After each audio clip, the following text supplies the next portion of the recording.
बिस्मिल्लाहिर्रहमानिर्रहीम। Programme top story के साथ मैं हूं आपका मेज़बान आसिम अमीन। अब तो सारी दुनिया को मालूम है कि रात भारत ने पाकिस्तान पर हमला कर दिया।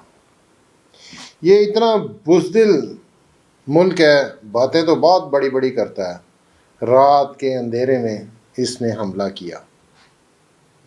हमला हमारे पाकिस्तान के कश्मीर साइड पे, बावलपुर पंजाब की साइड पे, और उनका दावा है कि हमने इस्लामाबाद में भी हमला किया।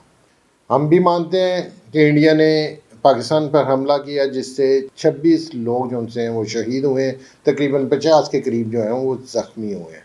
टोटल जितने भी इन्होंने हमले किए हैं।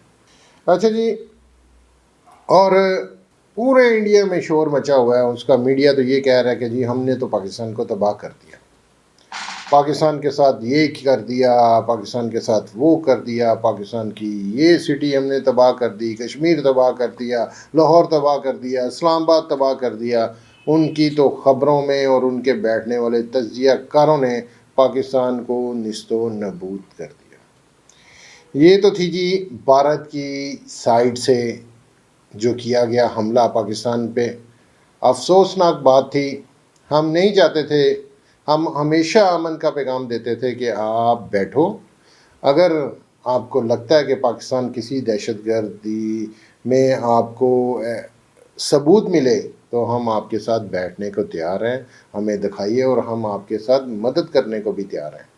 लेकिन इनके पास था कुछ नहीं। इन्होंने बस अपनी सियासत चमकाने के लिए एक बहाना ढूंढा, जिसकी वजह से आपको पता ये पाकिस्तान पे बड़े दिन से ये चीज़ें चल रही थी कि हम ये कर देंगे, हम वो कर देंगे।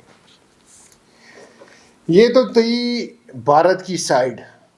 अब जो पाकिस्तान ने भारत के साथ किया है वो तो हमारा ही मीडिया बताएगा, वो इंडियन मीडिया तो बताएगा नहीं। लेकिन भारत को ऐसी शर्मिंदगी का सामना है। भारत जो कई सालों से कहता था राफेल हथियारें ख़रीद रहे हैं हम, और पता नहीं कितने अरबों खरबों के इन्होंने राफेल 36 राफेल हथियारें ख़रीदे कि जी अब हम पाकिस्तान को नहीं छोड़ेंगे। तो उसका हुआ क्या कि 3 राफेल उनसे हैं वो कल पाकिस्तान ने तबाह कर दिए। टेक्नोलॉजी जितनी मर्ज़ी हो इंडिया के पास, ये दिल गुर्दा, हमने लास्ट प्रोग्राम में भी कहा था कि पाकिस्तान जैसी हिम्मत, हौसला, बहादुरी ये आप लोगों के पास नहीं है। आप एक बुज़दिल कौम है, पीछे से वार करने वाली कौम है। ये साबित हुआ कि रात के अंधेरे में आपने न